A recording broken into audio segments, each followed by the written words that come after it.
And this is, to be honest, what I've been looking forward to this whole winter, is to basically see Kim Woo-jin and his compatriots in action, because well, in the winter we don't see much of Kim, since he doesn't really do indoor, and well, me being a self-proclaimed archery nerd, I always look forward to seeing him on the field and seeing him shoot well.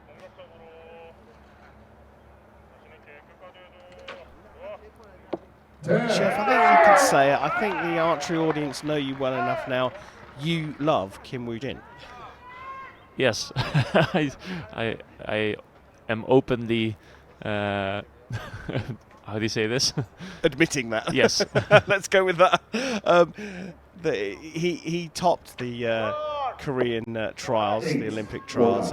He is now the boss, isn't he? Especially seeing as though Jin Hyek has officially retired now. Yeah, and I think his qualification score of 6.99 also proves that point further home. India, though, looking to spring a surprise. I think this is a trickier one against this Korean men's team. Maybe, yes, but also over the last 2 years or so, we've seen that India has a very, very strong archery culture, but also just a strong team. And what we shouldn't overlook is that Tarandeep Rai has probably been around for longer than Kim Woo-jin. If I'm not mistaken, his results go back 2 decades almost. Well, Kim Woo-jin showing he's fallible there, just dropping low right into the 8, making some adjustments. The rain just looks like it's falling a little heavier as well. Yeah, there's a little bit of a pickup there from the rain, and that could cause you to drop a little bit in where your arrows land, but I'm sure they'll be quick to adjust.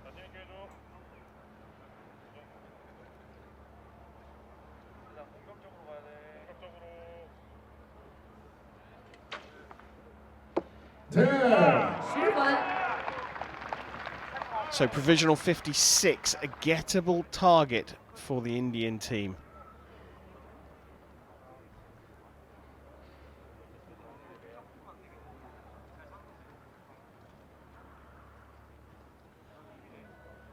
Right, up first for India in the second rotation, and into the X-ring. They sniff an opportunity here. And rightfully so. I think that 9 asterisk has a good chance to stay a 9.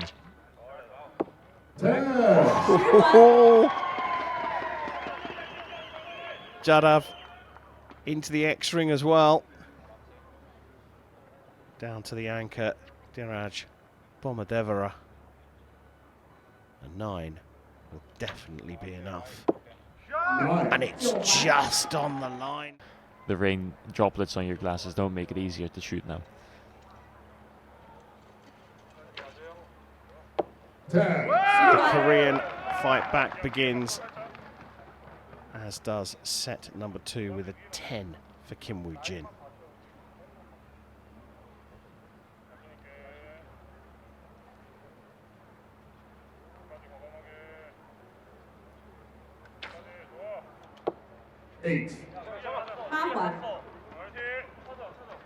I think some arrow values have been upgraded for the Korean team, because it seems like the set system is, or the set points are showing 1-1.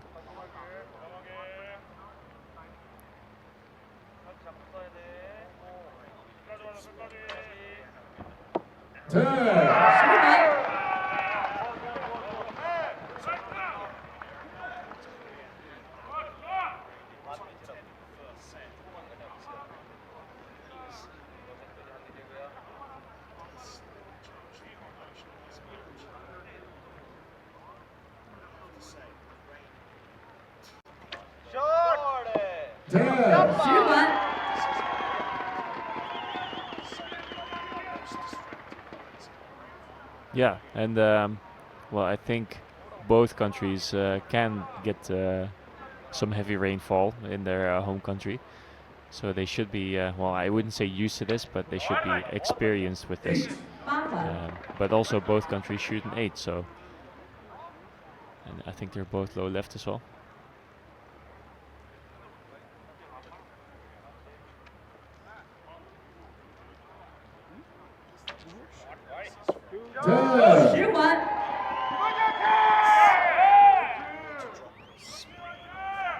Yeah, it's not only that you have to stay focused and not get distracted by the rain, but it's also your fingertip gets wet, the leather kind of soaks up the moisture, your string gets wet and more heavy. So yeah, your arrows will drop because of the rain just simply hitting the arrow. Everything kind of gets affected, and it's something to keep an eye out for.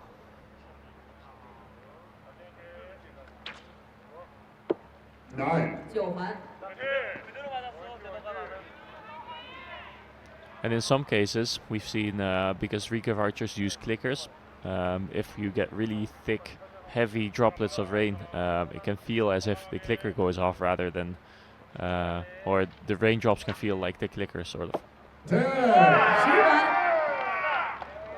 I don't think we're seeing any of that now, but that is something to look out for.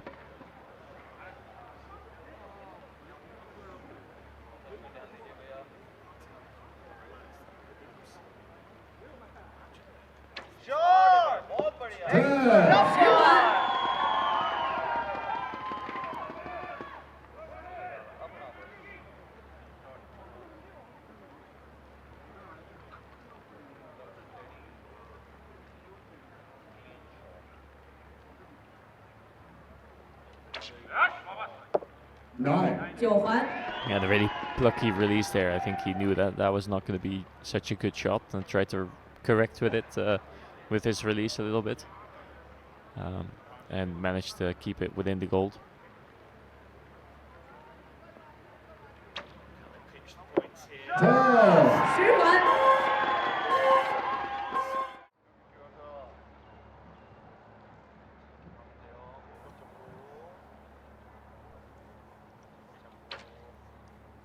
So the rain hasn't calmed down, but you would expect by now that they have kind of adjusted.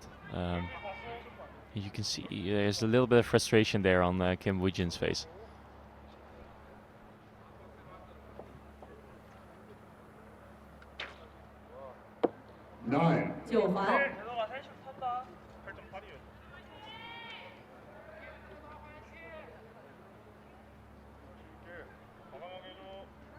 And as we were saying before, it doesn't seem like Korea is too concerned about this match just yet, but you can see a little bit of desperation growing on their faces right now.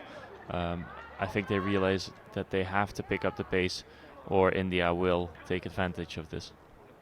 Yeah, perhaps a little pressure on Kim Woo-jin.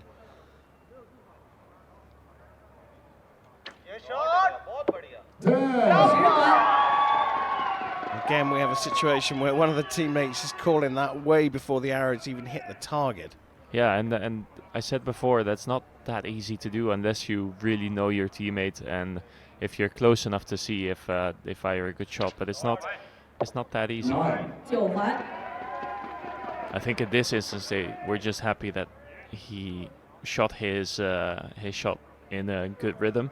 It was not necessarily a good shot, but they were just happy it went off. 8. Bit quick. Yeah, although most of his good shots are quite quick.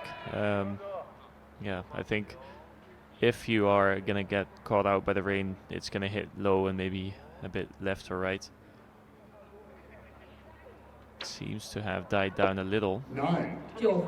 It's still hanging low.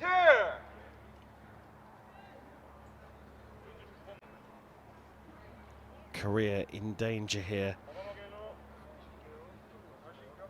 Next 2 arrows, super important.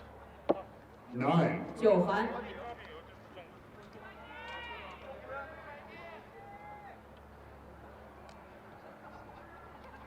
And they will need to put some high points down because India can get the match by winning this set. 9.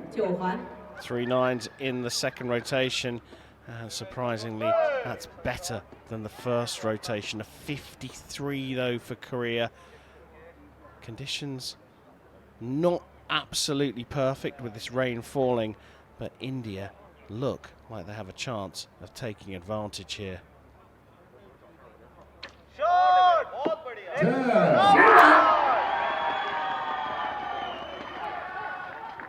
Opportunity continues for India here. 2 more arrows for a very big win here against arguably the strongest trio in the field. 9 is enough. There is room for error here.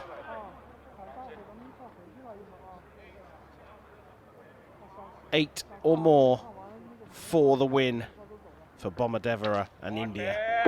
Yes, into the 9. Wow, what a start here from the Indian team in the recurve men's competition at the first stage of the Hyundai Archery World Cup here in Shanghai. They have got themselves a massive scalp in beating Korea. Champions of Shanghai, India defeat Kim and Lee of Korea.